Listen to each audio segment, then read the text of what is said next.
The construction site fell silent. 23 seasoned workers stopped mid-conversation, their eyes fixed on the small woman rolling up her sleeve.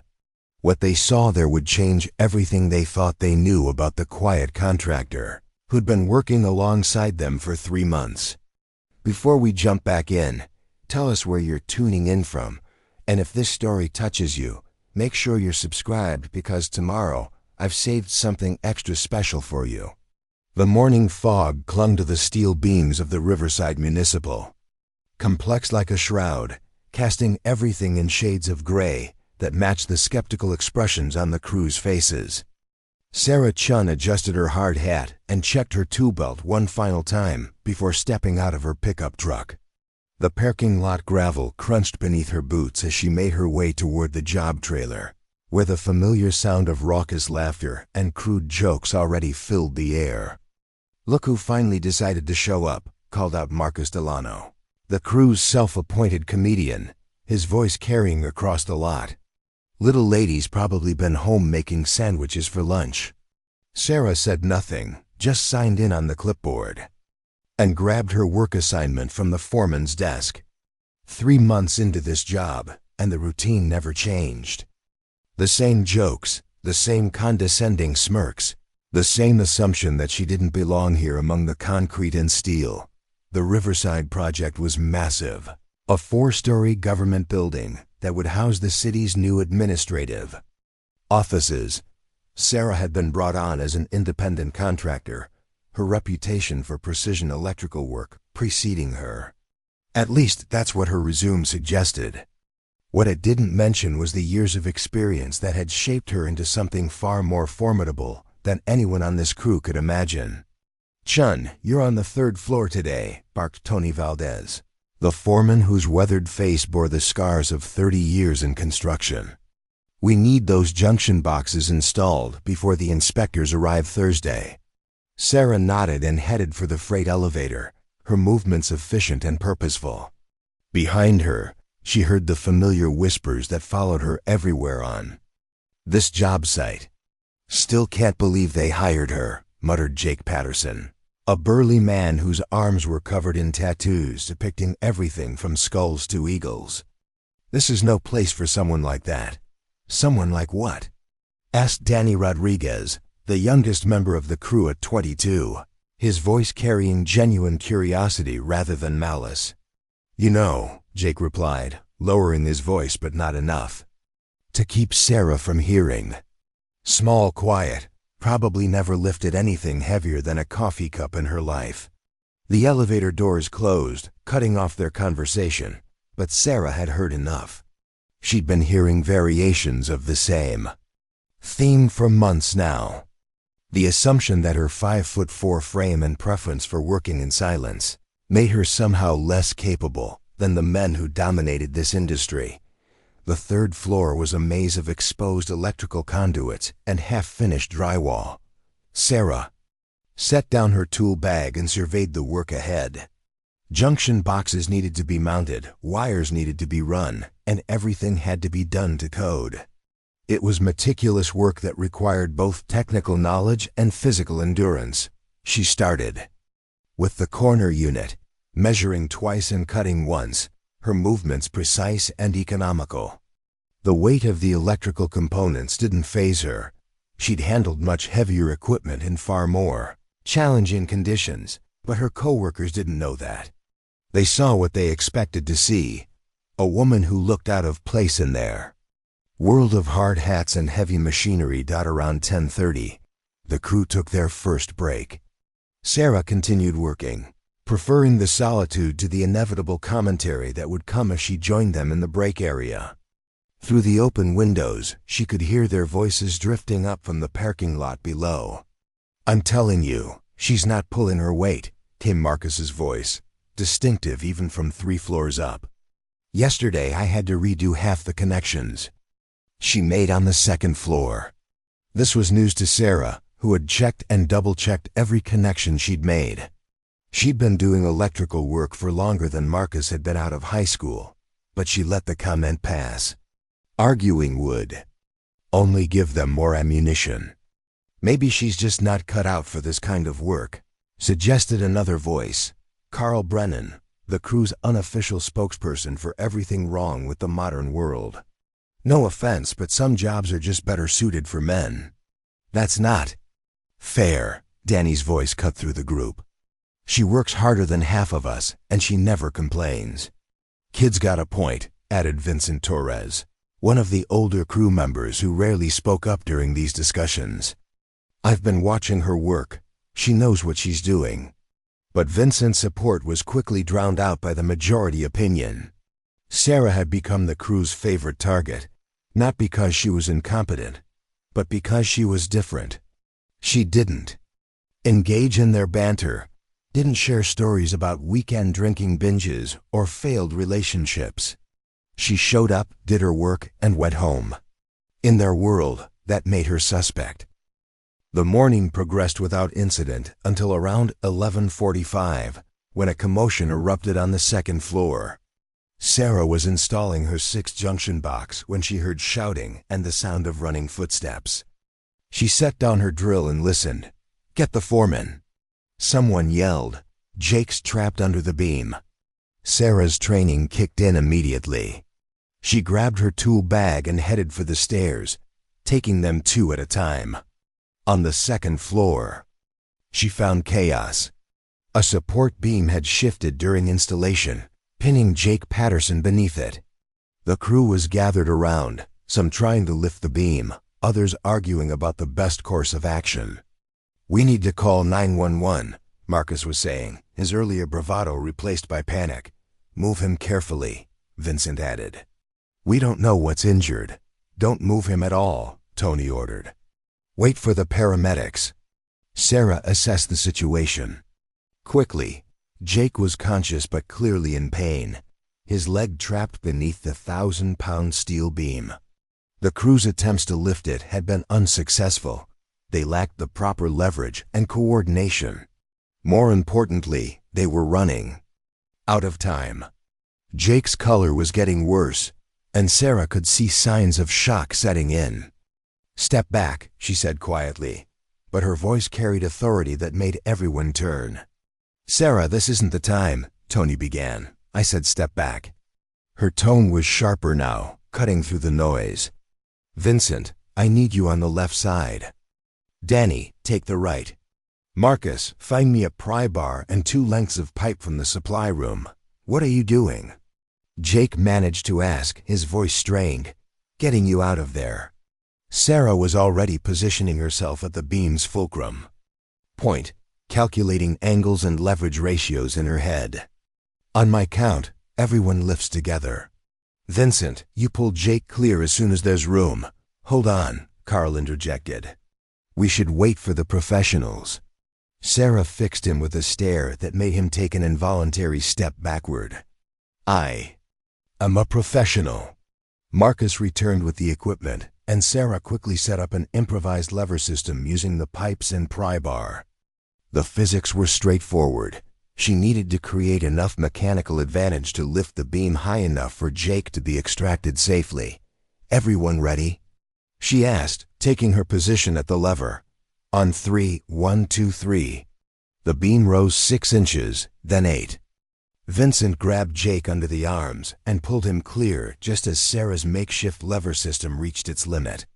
The beam crashed back down, but Jake was free. "Jesus," Jake breathed, sitting up slowly and checking his leg. "That was... How? Did you know how to do that?" Sarah was already packing up her tools, her expression unreadable. "Lucky guess." But it hadn't been luck, and everyone there knew it. The way she'd assessed the situation, calculated the leverage, coordinated the rescue, it had been executed with military precision. The crew stood in stunned silence, watching this woman they dismissed as weak and inexperienced. "Your leg." "Okay?" Sarah asked Jake, who was testing his weight on the injured limb. "Yeah, I think so. Just bruised." He looked at her with new respect. "Thank you. That was really something." Sarah nodded and headed back toward the stairs. Behind her, she could hear the whispered conversation starting up again. But the tone had changed. The mockery was gone, replaced by something approaching awe. "Did you see how she handled that?" Danny whispered to Vincent. "Like she'd done it."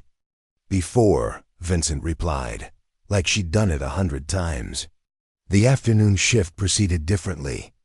The casual dismissal that had characterized the crew's attitude toward Sarah was replaced by curious glances and grudging respect. Jake, in particular, seemed to be viewing her through new eyes. When she passed him in the hallway, he nodded respectfully, rather than making his usual crude comments. But it was Marcus who finally voiced what everyone was thinking. "Where did you learn to do that?" he asked during the afternoon break, approaching Sarah as she worked alone on the 3rd floor. Sarah didn't look up from her work. "Do what?" "The rescue thing. The leverage calculation. The way you took charge." Marcus's voice lacked its usual mocking tone. "That wasn't something you picked up in trade school." "No," Sarah agreed, still focused on her wiring. "It wasn't." "So, where then?" Sarah finally looked up, meeting his gaze directly. "Does it matter?" Preparing and narrating this story took us a lot of time, so if you are enjoying it, subscribe to our channel. It means a lot to us. Now back to the story. Marcus studied her face, searching for clues. "I guess not. But it's got me curious. You know, 3 months you've been here, taking all our crap, never saying a word. Then something happens, and you turn into some kind of I don't know what." "I'm the same person I was this morning," Sarah said simply. "No," Marcus shook his head. "You're not. This morning you were just the quiet contractor we all thought didn't belong here. Now I'm not so sure what you are." Sarah returned to her work, but Marcus lingered, clearly wanting to say more. Finally he cleared his throat. "Look, I owe you an apology. We all do. The way we've been treating you. It wasn't right." "Apology accepted," Sarah replied without looking up. "But I'm still curious about where you learned those skills." Sarah paused in her work, considering her response. "Let's just say I've had some interesting jobs in the past." "What kind of jobs?" "The kind that teaches you to think quickly under pressure."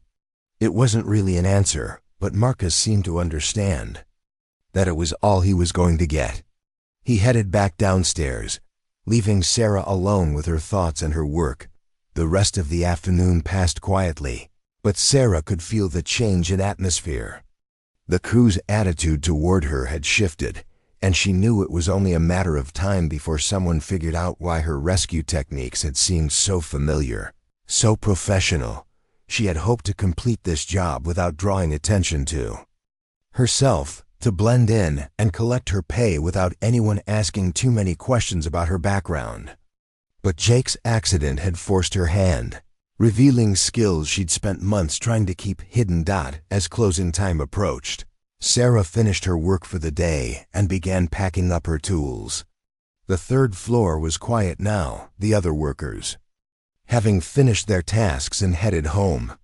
She preferred it this way. The solitude gave her time to think, to plan. Tomorrow will bring new challenges. The crew would have questions, and some of them would be harder to deflect than Marcus's casual curiosity.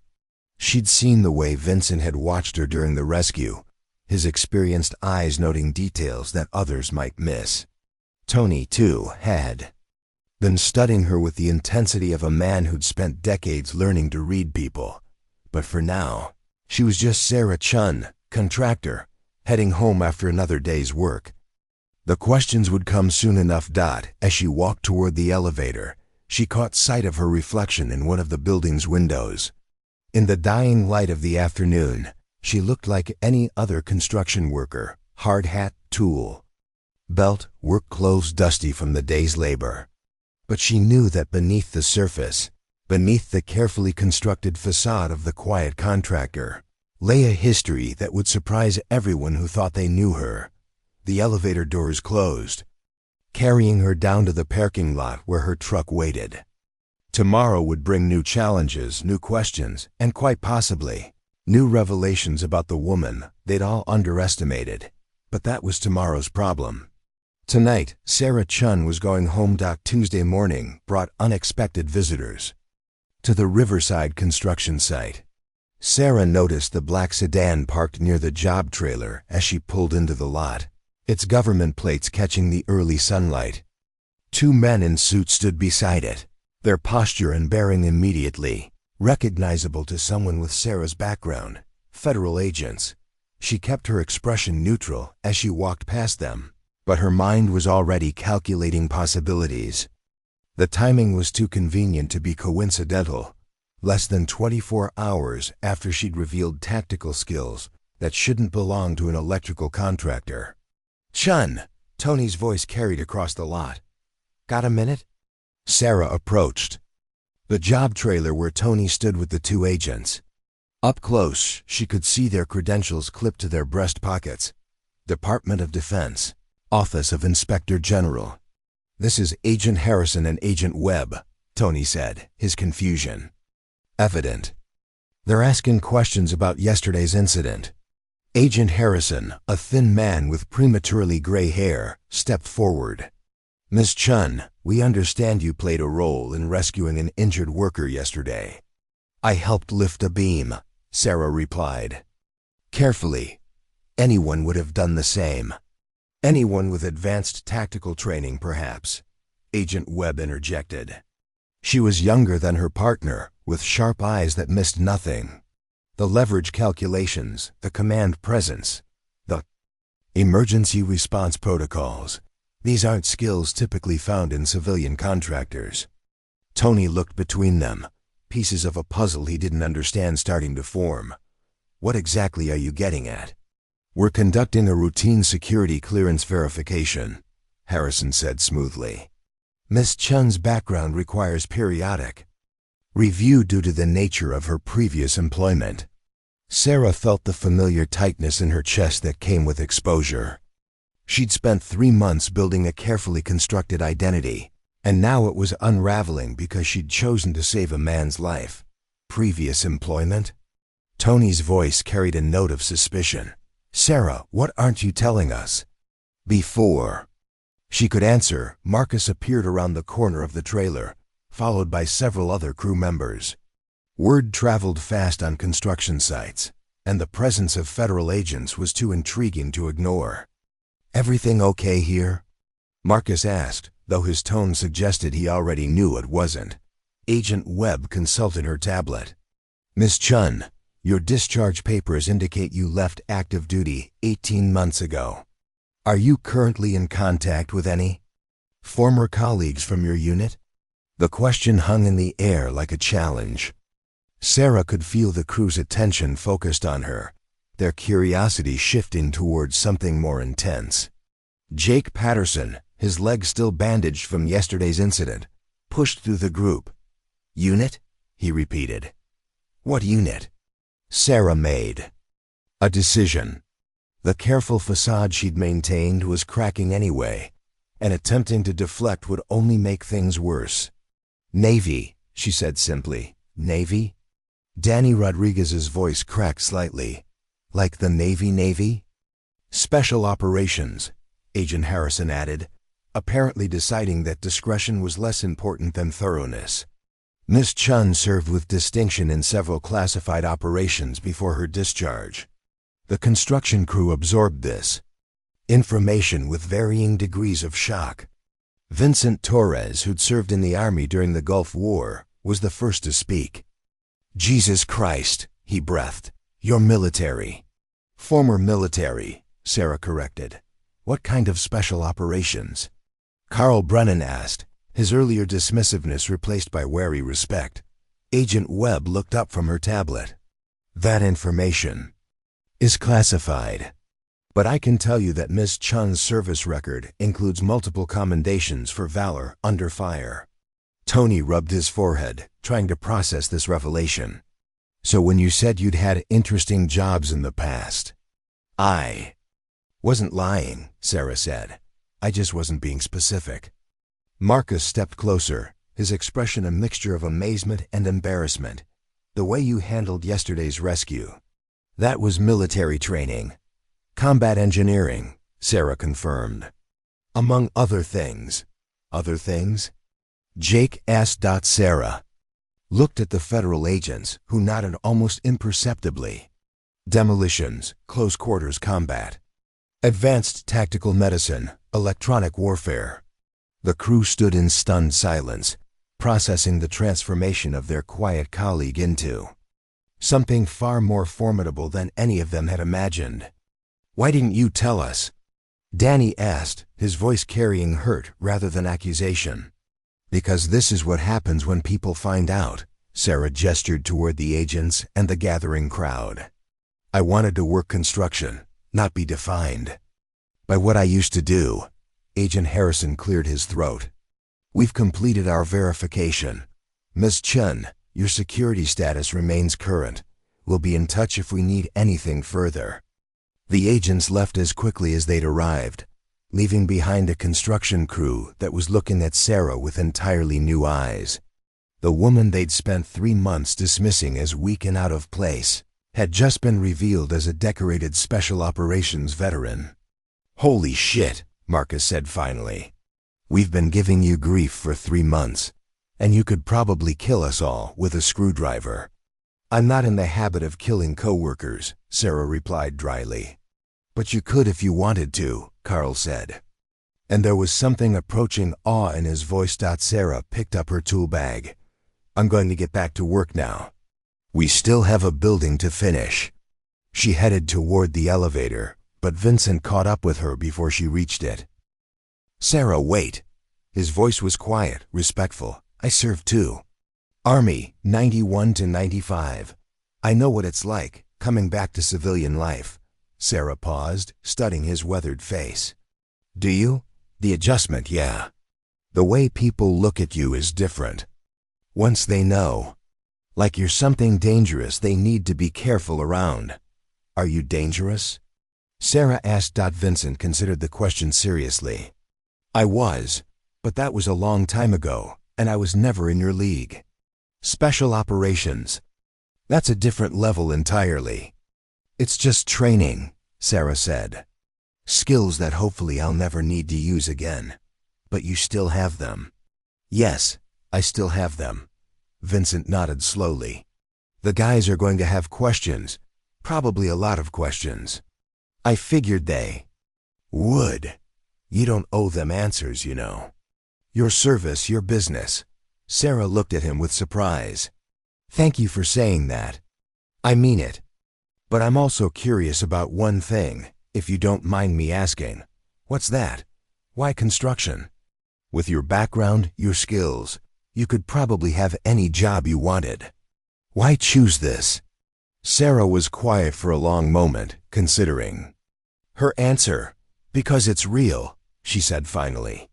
"When you build something, when you wire a building or install a system, you're creating something that will be there for decades. Something that serves a purpose beyond what I used to do." Vincent understood immediately. "Combat breaks things down. Construction builds them up." "Exactly. That makes sense." Vincent extended his hand. "For what it's worth, I'm glad you're here. And not just because of what you did for Jake yesterday." Sarah shook his hand, feeling a connection she hadn't expected. "Thanks, Vincent." The rest of the morning passed in a strange atmosphere of heightened awareness. The crew worked with unusual focus, but Sarah could feel their glances, their whispered conversations. She was no longer the quiet contractor they could dismiss or mock. She was something else entirely, and they were still figuring out what that meant. Around noon, Jake approached her workstation on the 3rd floor. His leg was still stiff, but he was walking without assistance. "Got a minute?" he asked, his usual swagger replaced by something more tentative. Sarah set down her wire strippers. "How's the leg?" "Better, thanks to you." Jake shifted uncomfortably. "Look, I need to say something.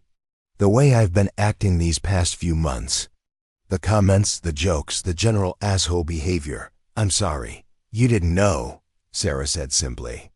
"That's not an excuse. I was being a dick because I made assumptions." "Wrong assumptions." Sarah studied his face, seeing genuine remorse there. Apology accepted. Can I ask you something? You can ask. Yesterday, when you were setting up that lever system, you knew exactly what you were doing, like you'd done it before. I had. In combat? Sarah nodded. Extracting wounded soldiers from collapsed buildings. Different circumstances, same physics. Jake was quiet for a moment. How many times? How many times? What? How many times did you risk your life to save someone else? Sarah considered the question. I never counted. It was just the job. Just the job, Jake repeated. Jesus. And here I was, thinking you were some kind of... He trailed off, shaking his head. Some kind of what? Weak, incompetent, out of your depth. Jake's voice carried self-disgust. I couldn't have been more wrong. You weren't entirely wrong, Sarah said. I am out of my depth here, in a way. Military operations have clear objectives, defined parameters, established protocols. Construction work is more fluid. But you're learning. I'm trying to, Jake nodded. For what it's worth, you're doing fine. Better than fine. And not just because of the military stuff. Your actual work, your electrical skills, they're solid. This was perhaps the most surprising revelation of all. Sarah had been so focused on hiding her military background that she'd missed the fact that her civilian skills were also being evaluated and apparently approved. Thank you, she said. That means something. Look, I know things are going to be different now. The guys are going to treat you differently, ask different questions. But I want you to know that as far as I'm concerned, you're still just Sarah, the electrician who does good work and keeps to herself.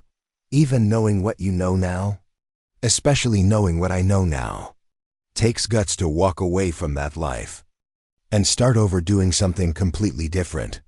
Sarah felt something she hadn't experienced in months, acceptance. Not the grudging tolerance she'd earned through competent work, but genuine acceptance of who she was, all of it. Thanks, Jake. That means more than you know. Don't mention it. Jake started to leave, then turned back. One more thing. If you ever want to talk about the transition stuff, the adjustment from military to civilian life, I've got a cousin who was a Marine, Iraq, Afghanistan. He had a rough time adjusting when he got back. Might help to talk to someone who's been there. I might take you up on that. Offers open. After Jake left, Sarah returned to her work with a strange sense of lightness. The secret she'd been carrying for 3 months was out, and the world hadn't ended.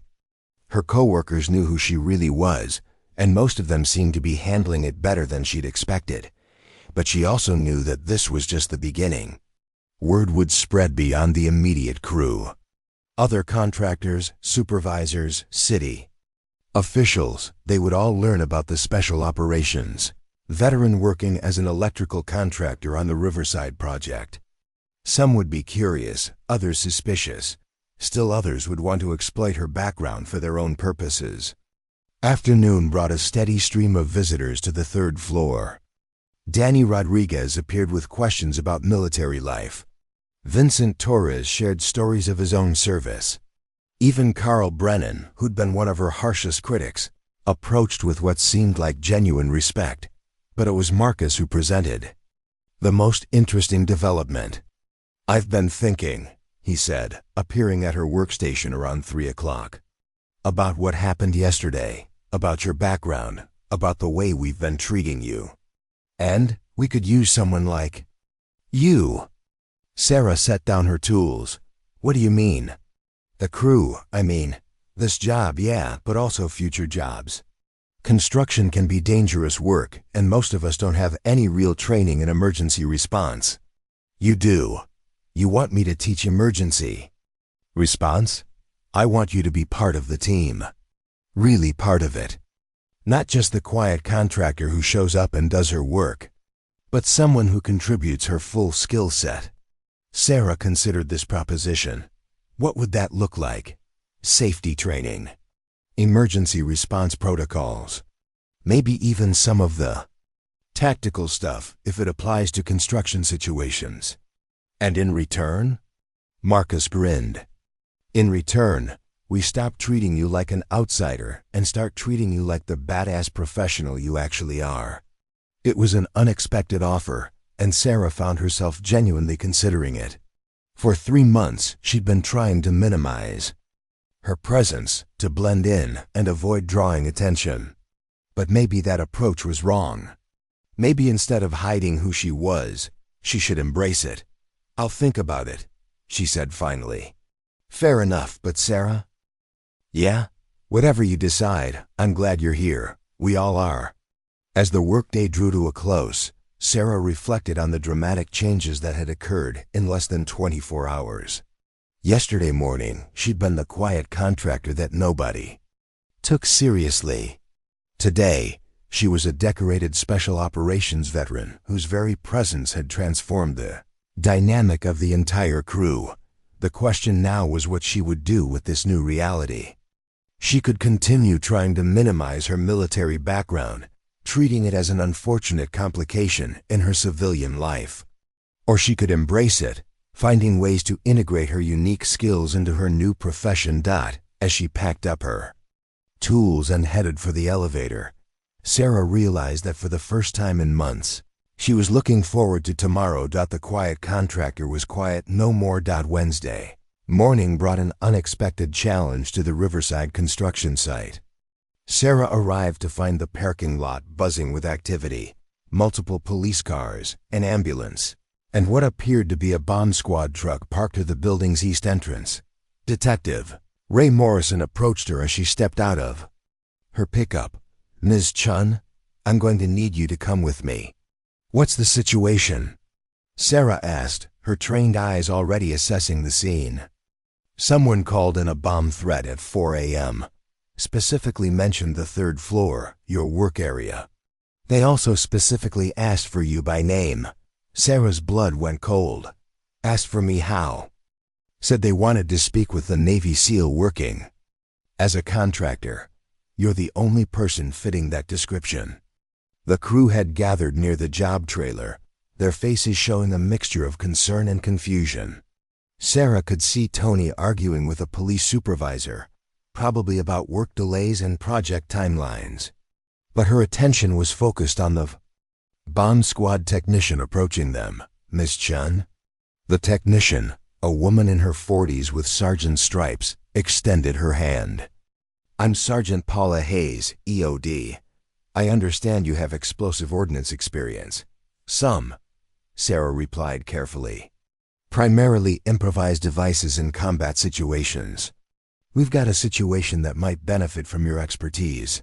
The caller gave specific details about device placement and construction methods that suggest military knowledge.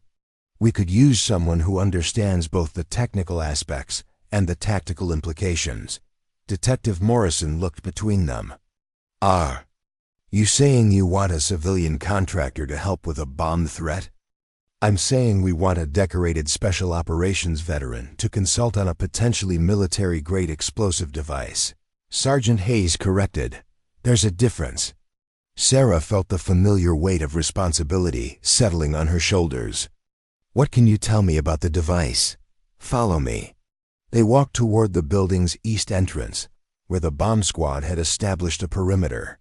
Sergeant Hayes handed Sarah a tablet displaying X-ray images of the suspicious package. Found on the 3rd floor, exactly where the caller said it would be. Near the electrical junction boxes you were working on yesterday. Sarah studied the images with professional interest. The device was sophisticated, too sophisticated for a typical domestic terrorist. The construction showed military precision, with redundant triggers and what appeared to be anti-tampering measures. This isn't amateur work, she said quietly. That's what we thought. The caller specifically mentioned your background, said You'd understand the craftsmanship. Any idea who might want to send you a message? Sarah's mind raced through possibilities. Her military service had made enemies, but most of them were either dead or in prison. The timing, coming so soon after her Background had been revealed, suggested someone with current intelligence about her situation. "I need to see the device in person," she said. "Absolutely not," Detective Morrison interjected. "You're a civilian now." "We can't, Detective," Sergeant Hayes interrupted, with respect. "This woman has more experience with military explosives than my entire team combined. If she can provide insights that help us safely disarm this device, I'm willing to listen." Marcus Delano approached the group, his usual humor replaced by genuine concern. "Sarah, what's going on?" "They're saying someone's targeting you specifically." "We don't know that yet," Sarah replied, though she suspected it was true. "But it's possible? It's possible." Vincent Torres joined them, his military bearing more pronounced in the face of crisis. "If someone's coming after one of our people, we need to know about it." "One of our people?" Detective Morrison repeated. "Yesterday, you were all complaining about her. Now she's one of your people?" "Yesterday, we didn't know she was a war hero," Marcus said firmly. "Today we do. That makes a difference." Sarah felt an unexpected warmth at the crew's protective stance, but her focus remained on the tactical situation. "Sergeant Hayes, I need to ask you something. The caller, did they give any indication of their military background?" "They used terminology that suggested advanced training, talked about primary and secondary initiation sequences, and shaped charge placement for maximum structural damage. Someone with demolition experience," Sarah concluded. "Probably special operations background, possibly someone who served in the same theater I did." "You think this is personal?" Detective Morrison asked. "I think it's very personal." The bomb squad had established a command post in the parking lot, complete with monitors showing feeds from cameras they'd positioned throughout the building. Sarah studied the images, her mind working through the tactical implications. "The placement is wrong," she said after several minutes. "Wrong how?" Sergeant Hayes asked. "If the goal was maximum casualties or structural damage, you'd place the device differently. This location would cause significant damage to the electrical systems, but the building would remain structurally sound. So what's the real target?" Sarah looked at the X-ray images again, pieces of a puzzle clicking into place. "It's not about the building. It's about sending a message to me, specifically. The device is placed exactly where I've been working, where I've been most visible to the crew. What kind of message? That someone knows where I am, what I'm doing, and that they can reach me whenever they choose." Detective Morrison's radio crackled. "Detective, we've got the caller on the line again. He's asking to speak with the SEAL." Sarah looked at Sergeant Hayes, who nodded. "I'll take it." They moved to the command post, where a communications specialist handed Sarah a headset. The voice that came through was distorted by electronic masking, but something about the cadence was familiar. "Hello, Sarah. Who is this?" "Someone who knows your work, someone who appreciates your particular skill set." "What do you want?" "I want you to remember what you're capable of, what you really are underneath this civilian contractor facade." Sarah kept her voice steady. "I'm exactly what I appear to be. Are you? Yesterday you saved that man's life using skills you learned in Kandahar. Today you're analyzing my handiwork using knowledge you gained in Baghdad. You can't escape what you are, Sarah." The reference to specific locations sent a chill down Sarah's spine. This person had detailed knowledge of her service record, information that should have been classified. "Who are you?" she asked again. "I'm someone who thinks you're wasting your talents. Someone who believes you belong in a different kind of work. And if I'm not interested, then the people around you might get hurt, starting with your new friends on the construction crew." The line went dead. Sarah removed the headset, her mind racing through implications and possibilities. Someone with access to classified information, knowledge of her current situation, and the skills to construct a sophisticated explosive device was trying to force her back into her old life. "What did he say?" Sergeant Hayes asked. He's trying to recruit me. The bomb is just a demonstration, a way to show he can reach me anywhere. Recruit you for what? Private military work, probably. There are companies that pay very well for people with my background. Detective Morrison looked skeptical. So this is what, some kind of job interview? This is psychological warfare, Sarah corrected. He's trying to isolate me from civilian life, make me feel like I don't belong here. Well, he's doing a hell of a job, Marcus said, having overheard the conversation. Half the crew's talking about going home until this gets resolved. Sarah felt a surge of guilt. Her past was endangering innocent people, exactly as she'd feared when she'd chosen to hide her background. But hiding hadn't worked. Someone had found her anyway.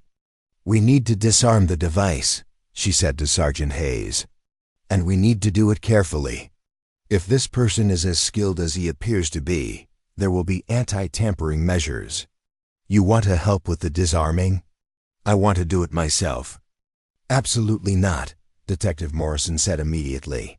You're not law enforcement. You're not military anymore. You're not. I'm the person who has the most experience with this type of device, Sarah interrupted. And I'm the target. If something goes wrong, it should be my risk to take. Sergeant Hayes considered this. What's your assessment of the device? Sarah looked at the X-ray images again, studying the configuration with professional interest. It's designed to be difficult, but not impossible to disarm. The maker wants to demonstrate skill, not necessarily cause casualties. There will be multiple fail-safes, but they'll be logical ones. How can you be sure? Because this isn't about killing people. It's about proving a point. What point? That I can't escape who I am. That no matter how hard I try to build a normal life, my past will always catch up with me. Vincent Torres stepped forward. Sarah, with respect, that's bullshit. Everyone turned to look at him. You think so? Sarah asked. I think you're letting this asshole get into your head. You served your country, you did your job, you came home. That doesn't mean you owe anyone else your life. Vincent's right, Marcus added. You don't owe this guy anything. You don't owe anyone anything.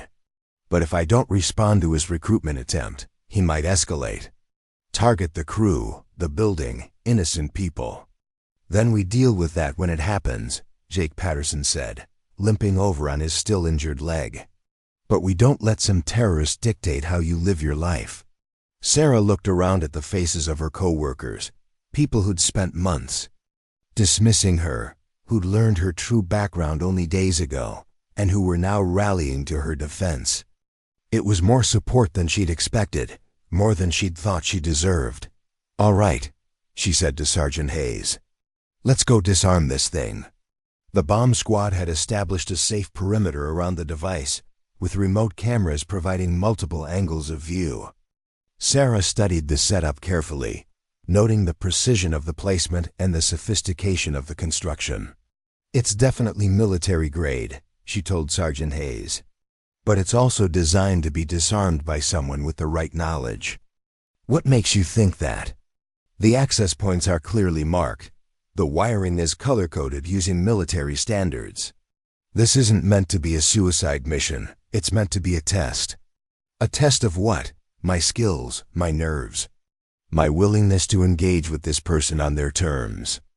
Sarah approached the device slowly, her movements deliberate and controlled. The familiar rhythm of explosive ordnance disposal settled over her, the careful analysis, the methodical approach, the constant awareness of consequences.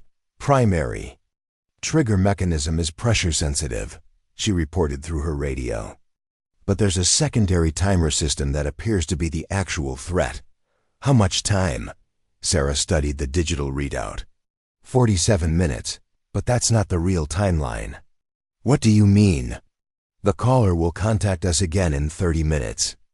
This is about forcing a conversation, not about actually detonating the device. She was right. Exactly 30 minutes later, Detective Morrison's radio crackled with an incoming call. Put Sarah back on, the electronically distorted voice demanded. Sarah took the radio, I'm here. Impressive work so far. You've identified the primary systems without triggering any of the fail-safes. What do you want? I want you to consider my offer. There are people who would pay handsomely for someone with your skills. I'm not interested in going back to that life. Even if staying in your current life puts your new friends at risk. Sarah looked at the crew gathered around the command post, their faces showing concern and determination in equal measure. Especially then. You're making a mistake, Sarah. You can't hide from what you are forever. I'm not hiding. I'm building something new. We'll see about that. The line went dead, and simultaneously, the timer on the device began counting down rapidly. Sarah's training kicked in immediately. Everyone back. She shouted, "The timer's been accelerated." She had less than 5 minutes now, and the device's configuration had changed. What had been a demonstration was now a genuine threat. "Sarah, get out of there!" Marcus yelled. "Not enough time," she replied, her hands moving with practiced efficiency. "I can disarm it, but I need everyone to clear the area." The crew reluctantly moved back, but Sarah could feel their attention focused on her.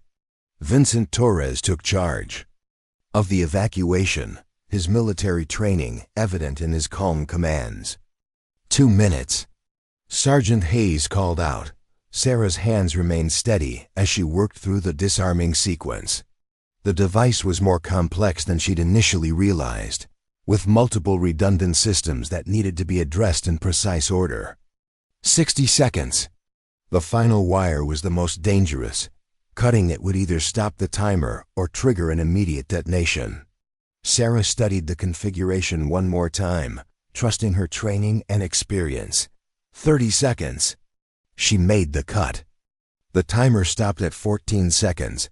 The parking lot erupted in cheers, but Sarah remained focused on the device, ensuring that all systems were truly neutralized.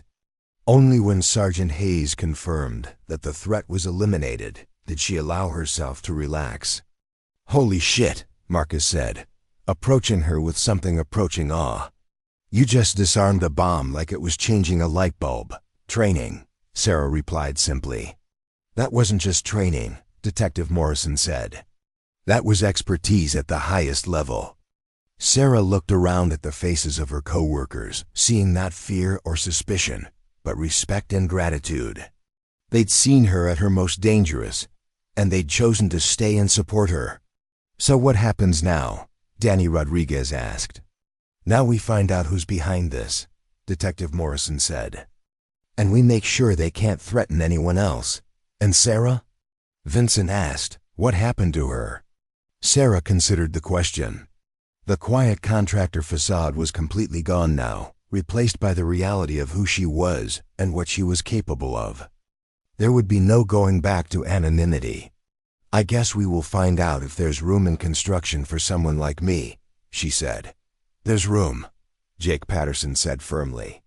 "There's definitely room." As the bomb squad finished processing the scene and the police completed their investigation, Sarah realized that everything had changed. She was no longer hiding from her past. She was integrating it into her future. The quiet contractor was quiet no more, but maybe that was exactly what she needed to be. Thursday brought a different kind of tension to the Riverside construction site.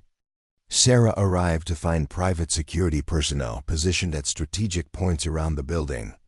Professional operators whose bearing immediately identified them as former military. Detective Morrison had insisted on the protection detail after Wednesday's bomb threat, but their presence created an atmosphere more suited to a forward operating base than a construction project. "This is ridiculous," Tony Valdez muttered as Sarah approached the job trailer. "We've got armed guards watching electricians install junction boxes. The city's threatening to shut us down if we can't guarantee worker safety." Sarah studied the security team's positioning with professional interest. Whoever had hired them understood tactical deployment they'd chosen. Elevated positions with clear fields of fire and overlapping coverage zones. "They know what they're doing," she observed. That's supposed to make me feel better? Before Sarah could respond, a black SUV pulled into the parking lot. 3 people emerged: Detective Morrison, a woman in an expensive suit, and a man whose military bearing was unmistakable even in civilian clothes. "Miss Chun," Detective Morrison called out, "we need to talk." The woman in the suit stepped forward. "Sarah Chun? I'm Director Patricia Hawkins, Department of Homeland Security. This is Colonel James Mitchell, Defense Intelligence Agency." Sarah felt the familiar weight of institutional attention settling on her shoulders. "What can I do for you?" "We've identified your caller from yesterday," Colonel Mitchell said without preamble. "Staff Sergeant Derek Vaughn, formerly of the 75th Ranger Regiment. He was discharged 18 months ago under circumstances that remain classified." The name hit Sarah like a physical blow. Derek Vaughn. She remembered him from joint operations in Afghanistan. Brilliant, ruthless, and completely lacking in moral constraints when it came to completing missions. "You know him," Director Hawkins observed, watching Sarah's reaction. "We worked together, briefly." "How briefly?" Sarah looked around at the gathering crowd of construction workers, all straining to hear a conversation that was becoming increasingly surreal. "Can we discuss this somewhere more private?" They moved to the job trailer, leaving the crew outside with their questions and concerns. Inside, Colonel Mitchell spread a series of photographs across Tony's desk. "Vaughn has been linked to 3 private military contractors in the past year," he explained. "All of them involved in questionable operations in Eastern Europe and Africa. All of them paying significantly more than military salaries." Sarah studied the photographs, recognizing several faces from her own deployments. "He's recruiting former special operations personnel. More than that," Director Hawkins said. "He's building a private army. And according to our intelligence, you're at the top of his recruitment list. Why me specifically?" Colonel Mitchell pulled out another photograph, Sarah in combat gear, taken during a classified operation 3 years earlier. "Because your skills are exceptional, even by special operations standards. You're a force multiplier, someone who can train others to your level of capability." Sarah set down the photograph. "I'm not interested." "We know that, but Vaughn doesn't seem to accept rejection well. Yesterday's bomb threat was just the beginning." Detective Morrison leaned forward. "We have reason to believe he's planning an escalation. Something designed to force you into a position where you have to use your military skills to protect civilians. What kind of escalation? We're not sure yet.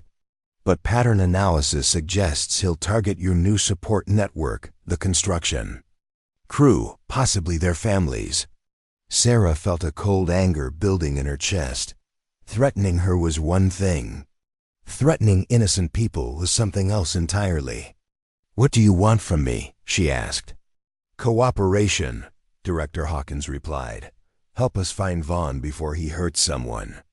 "And if I refuse?" Colonel Mitchell's expression hardened. "Then we pull your security clearance, flag you as a potential national security risk, and make it very difficult for you to maintain any kind of normal life." The threat was delivered calmly, professionally, but Sarah understood the implications. They were offering her a choice between voluntary cooperation and involuntary isolation. "I need to think about this." "You have until tomorrow morning, Director," Hawkins said. "Vaughn's not going to wait much longer." After the federal agents left, Sarah found herself alone in the trailer with Detective Morrison. Outside, she could see the construction crew gathered in small groups, their conversations intense and worried. "They're scared," Morrison observed. "They should be. Vaughn doesn't make idle threats." "Tell me about him." Sarah considered how much to reveal. "He's extremely capable. Special operations background, multiple deployments, extensive training in asymmetric warfare." "In other words, he's you." "No," Sarah said firmly. "He's what I could have become if I'd made different choices." "What kind of choices?" The kind that value mission accomplishment over human life. Morrison studied her face. And you don't? Not anymore. Their conversation was interrupted by shouting from outside. Through the trailer window, Sarah could see Marcus Delano arguing with one of the security personnel. She stepped outside to investigate. Problem? She asked. This guy won't let me back into the building, Marcus said, gesturing angrily at the security operative. Says I need special clearance now. The security man, a lean professional with the bearing of a former operator, looked to Sarah. Ma'am, we've been instructed to limit access to essential personnel only. By whose authority? Homeland Security, ma'am. After yesterday's incident, this site is considered a potential target zone. Sarah felt her temper rising. These are the essential personnel. They work here. I understand, ma'am, but... No, Sarah interrupted. You don't understand. These people have jobs to do, families to feed, and lives to live. They're not going to be held hostage by someone else's agenda. The security operative looked uncertain. Ma'am, I have my orders. Then get new orders. Or find someone who can give you new orders. But don't stand here and tell construction workers they can't do construction work. Vincent Torres approached the group, his military experience evident in his assessment of the situation. Sarah's right, he said to the security man. We're not the threat here. We're just trying to finish a job. Sir, I appreciate that, but... Nothing, Jake Patterson interjected, limping over with his still bandaged leg. Yesterday, this woman saved my life. Today, some government spooks are treating her like she's a terrorist. That doesn't sit right with me. More crew members gathered around, their faces showing a mixture of confusion and determination. Sarah realized that what had started as a simple construction job had become something much more complex, a test of loyalty, belonging, and the possibility of building new relationships despite past complications. Look, she said to the security operative, I understand you have a job to do. But so do these people. Can we find a compromise? The man consulted his radio, speaking in low tones to someone on the other end. After several minutes, he turned back to the group. Revised orders. Work can continue, but with escort protocols in place. No one works alone. Everyone checks in. Every hour, any unusual activity gets reported immediately. It wasn't ideal, but it was workable. The crew began filing back into the building, their conversation subdued but determined. Sarah was about to follow when Danny Rodriguez approached her. Sarah, can I ask you something? Sure. Are we in danger? I mean real danger, not just theoretical stuff. Sarah considered lying, protecting him from the full implications of the situation, but these people had earned honesty from her. Yes, she said simply. You could be in danger. Anyone associated with me could become a target. But you didn't choose this, right? This guy is coming after you, threatening the crew. That's not something you wanted. No, it's not. Danny nodded slowly. Then we deal with it, together. Danny, you don't understand what you're saying. This isn't just some workplace drama. This is someone with military training and no moral constraints trying to force me back into a life I walked away from. I understand that. What I don't understand is why you think you have to face it alone. Before Sarah could respond, her phone buzzed with an incoming text message. The number was blocked, but the content made her blood run cold. Your new friends seem nice. It would be a shame if something happened to them. Meet me tonight. Pier 47, 10 p.m. Come alone or start attending funerals. Sarah stared at the message, her mind already shifting into tactical planning mode. Vaughn was escalating exactly as the federal agents had predicted, but faster than they'd anticipated. Bad news? Danny asked, noting her expression. He wants to meet. The guy who planted the bomb? Yeah. You're not going alone. I have to. He's threatening the crew. Then we come with you. Sarah looked at Danny's earnest face, seeing determination mixed with fear. "You don't understand what you're volunteering for. I understand that someone's threatening people I work with. I understand that you're trying to protect us.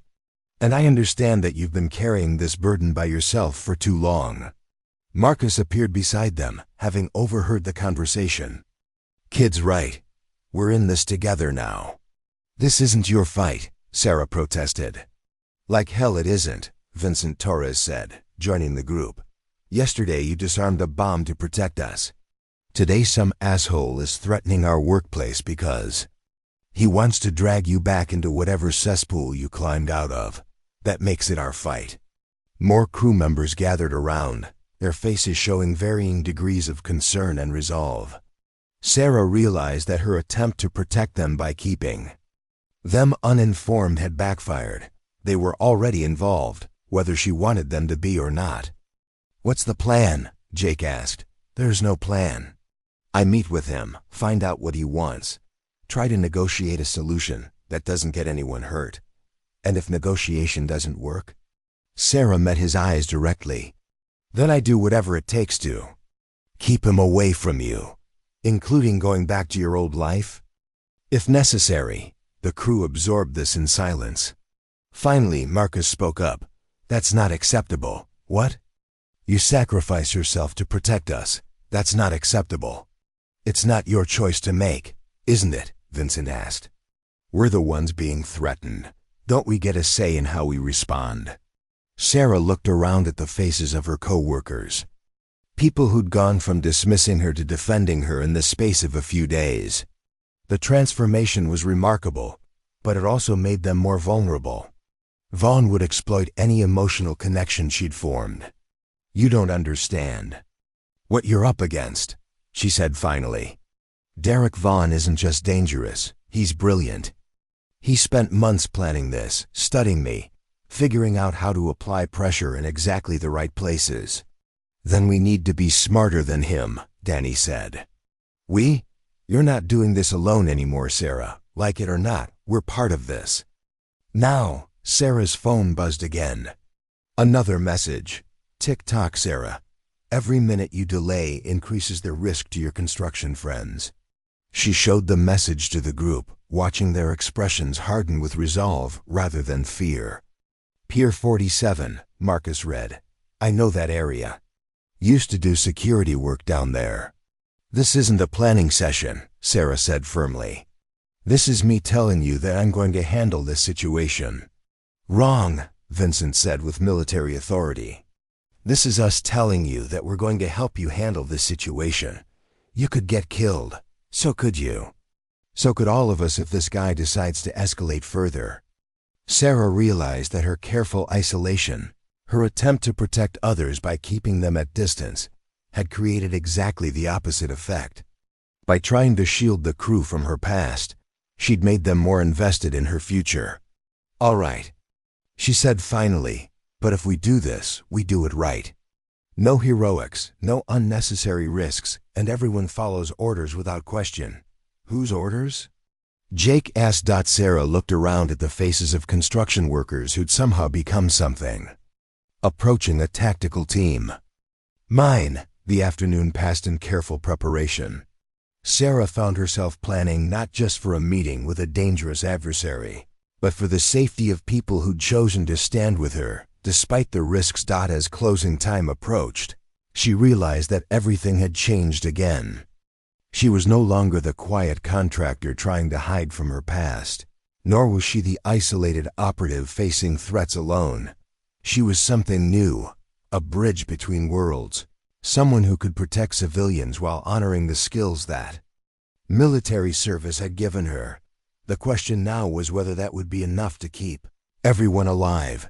Pier 47 sat at the edge of the industrial district like a concrete finger, pointing into the dark waters of the harbor. At 9:45 p.m., the area was deserted except for the occasional truck making late-night deliveries to the nearby warehouses. Sarah crouched behind a shipping container, studying the pier through night vision binoculars borrowed from the federal security team. "I count 3 heat signatures," she whispered into her radio. Vaughn plus 2 others positioned at the pier entrance and the warehouse roof. "Copy that," came Vincent's voice through her earpiece. Despite her protests, the crew had insisted on providing backup. Vincent and Marcus were positioned in an abandoned building 2 blocks away, while Jake and Danny monitored the approach routes from a van parked near the harbor master's office. "Sarah, this feels like a trap," Marcus's voice crackled through the radio. "It is a trap," she replied. "The question is who's trapping whom?" Detective Morrison's voice cut into the frequency. "Federal teams are in position. We have snipers covering the pier and tactical units ready to move on your signal." Sarah checked her watch. 9:52 p.m. In 8 minutes, she would walk onto that pier and face the man who represented everything she'd tried to leave behind. But she wouldn't be facing him alone, not anymore. "All units, sound off," she commanded. Vincent, Marcus in position. Jake, Danny, approach routes clear. Morrison, federal backup standing by. Understood. Remember, no one moves until I give the signal. Vaughn is extremely dangerous, and he's expecting some kind of rescue attempt. Sarah moved toward the pier, her movements confident and controlled. She'd spent the afternoon planning this confrontation with the same precision she'd once applied to combat operations. The difference was that now she was fighting to preserve something rather than destroy it. Derek Vaughn emerged from the shadows at the far end of the pier, his silhouette unmistakable even in the dim light. He was alone, but Sarah knew his backup was positioned strategically around the area. "Hello, Sarah," he called out as she approached. "You look good. Civilian life agrees with you. Derek." She stopped 20 feet away, close enough to talk, far enough to react if the situation went bad. "You wanted to meet. Here I am." "Indeed you are. And despite my explicit instructions, you brought friends." Vaughn's smile was visible even in the darkness. "Did you really think I wouldn't notice the federal surveillance? The amateur backup from your construction crew? I thought you'd expect it." "I did. Which is why this conversation is going to be very brief." Vaughn pulled out a tablet, showing her a live video feed. "Recognize this?" Sarah's blood went cold. The screen showed the interior of Danny Rodriguez's apartment, where his wife Maria was putting their 2 young children to bed. "If anything happens to me," Vaughn continued, "my associate will pay them a visit. Sweet family. It would be a shame if something happened to them because you chose to be stubborn. You son of a bitch. Now. Language, Sarah. We're having a civilized conversation between old comrades." Sarah's mind raced through tactical options, all of them ending badly for innocent people. Vaughn had played this perfectly, using her protective instincts against her. "What do you want?" "I want you to stop pretending to be something you're not. You're a weapon, Sarah. A precision instrument designed for specific purposes. Playing electrician is beneath your capabilities. Maybe I like being beneath my capabilities." Vaughn laughed. "No, you don't. I saw the way you handled that bomb yesterday. The way you took command during the rescue operation. You came alive, didn't you? For the first time in months, you felt like yourself again. I felt like I was helping people." "Exactly. And I'm offering you the chance to help people on a much larger scale. My organization handles situations that governments can't touch. We protect civilians from threats that official agencies can't acknowledge, by becoming mercenaries. By becoming effective." Vaughn's tone hardened. "The world is full of monsters, Sarah. People who prey on the innocent, who exploit the weak, who hide behind laws and borders while they cause suffering. We stop them." Sarah studied his face, seeing genuine conviction alongside the manipulation. "And who decides who the monsters are?" "We do, based on intelligence, evidence, and results. Just like the old days. Better than the old days. No bureaucracy. No political constraints, no rules of engagement that protect the guilty." Sarah's earpiece crackled softly, Vincent checking in. She knew her backup was getting impatient, waiting for some kind of signal. But Vaughn's threat against Danny's family changed everything. "Let me ask you something," she said. "Why me? Specifically? You've got plenty of other operators to choose from. Because you're the best. Because soldiers follow you. Because when you're in the field, mission success rates increase by 40%.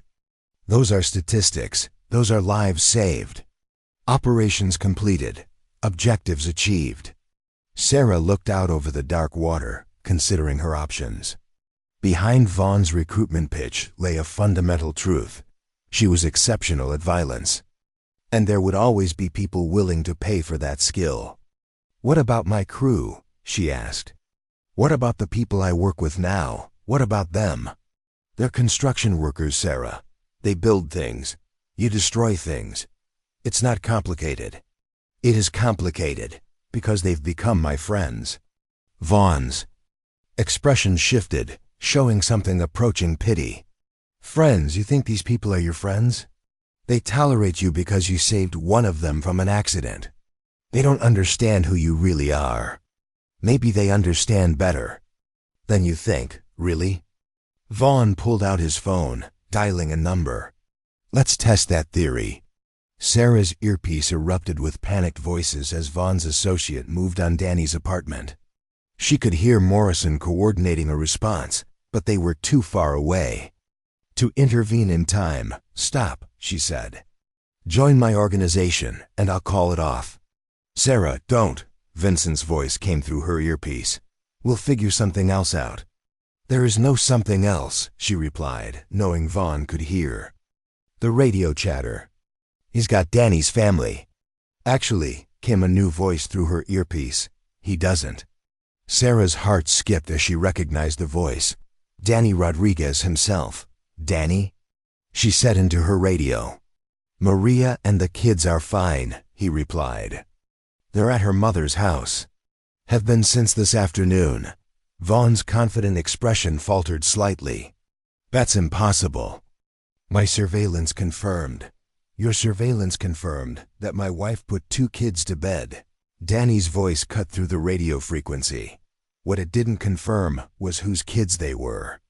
"My sister-in-law's children are about the same age as mine." Sarah smiled grimly. "Looks like my construction worker friends are smarter than you gave them credit for." "This changes nothing," Vaughn said, but his voice carried less certainty. "I have other assets, other pressure points." "No, you don't." This time it was Marcus's voice through the radio. "We've been busy this afternoon, Derek. Your sniper on the warehouse roof, he's been unconscious for the past 20 minutes. Your backup at the pier entrance, also unconscious. Turns out construction workers know a thing or two about moving quietly in industrial areas."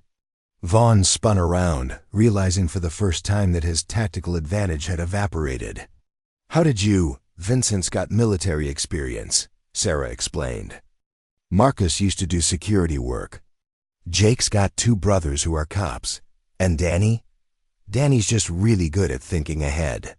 Plus," came Jake's voice through the radio, "we had help from some very professional federal agents who were happy to coordinate with us once they realized we weren't going to be talked out of backing you up." Vaughn's hand moved toward his weapon, but Sarah was faster. Her combat reflexes, honed by years of training and experience, allowed her to close the distance and disarm him before he could draw. "It's over, Derek," she said, holding his pistol, while he clutched his wrist. "You're done." "You think this solves anything?" Vaughn snarled. "You think you can just go back to playing house with your construction worker friends? There are others like me, Sarah. People who know what you're capable of." "Maybe, but I've learned something important in the past few days." "What's that?" "I'm not just a weapon. I'm a person with friends who are willing to risk their lives to help me. That's worth more than any military contract you could offer." Floodlights suddenly illuminated the pier as Detective Morrison's tactical team moved in. Vaughn was taken into custody without further resistance, his elaborate recruitment scheme collapsing around him as the federal agents processed the scene. Sarah found herself surrounded by her co-workers, people who'd transformed from skeptics to allies to genuine friends in the course of a week. "So," Marcus said, grinning despite the tension, "think this counts as overtime?" "Definitely hazard pay," Vincent added. "I'm just glad everyone's okay," Danny said, his relief evident. "Maria's going to kill me when she finds out what we did." "Tonight, what we did," Jake corrected, "was back up a friend who needed help." Sarah looked around at their faces, seeing acceptance and belonging that she'd never expected to find in civilian life. "Thank you," she said simply. "Don't mention it," Vincent replied. "That's what crews do. We look out for each other." Detective Morrison approached the group. "Ms. Chen, we'll need your statement, but the immediate threat appears to be neutralized. Vaughn's organization is being rolled up as we speak. What happens now?" Sarah asked. "Now you go back to being an electrician," Morrison said. "Unless you want to consider a career in law enforcement. We could use someone with your skills." Sarah looked at her co-workers, then back at Morrison. "Thanks, but I think I'm exactly where I need to be." 3 weeks later, the Riverside Municipal Complex was nearing completion.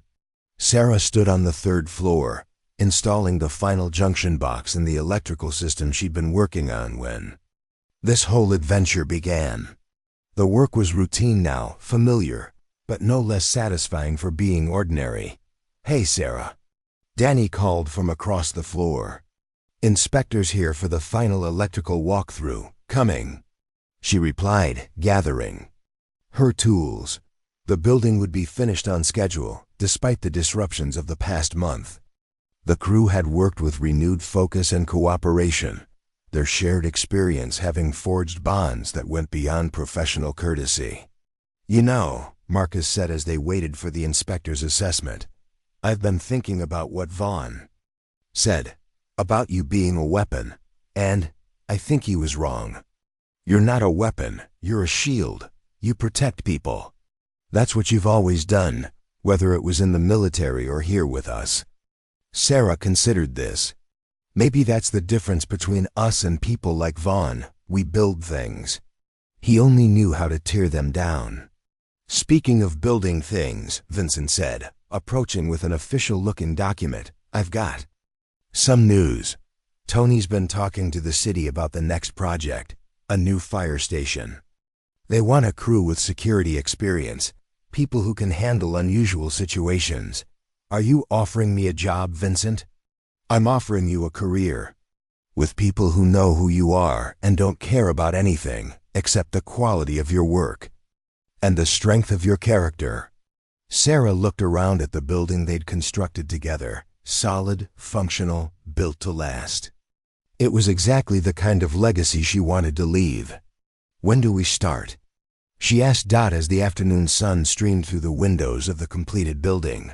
Sarah Chun, formerly a decorated special operations veteran, currently an electrician, and always someone willing to stand between danger and the people she cared about, smiled and got back to work. The quiet contractor had found her voice, her place, and her people.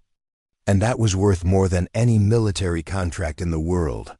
Outside, the city bustled with life, unaware that one of its most unlikely protectors was constantly installing light switches and checking circuit breakers, ready for whatever challenge might come next. Some heroes wore uniforms. Others wore hard hats. Sarah Chun wore both, and wore them well. Up next, you've got 2 more standout stories right on your screen. If this one hits the mark, you won't want to pass these up. Just click and check them out. And don't forget to subscribe and turn on the notification bell so you don't miss any upload from us.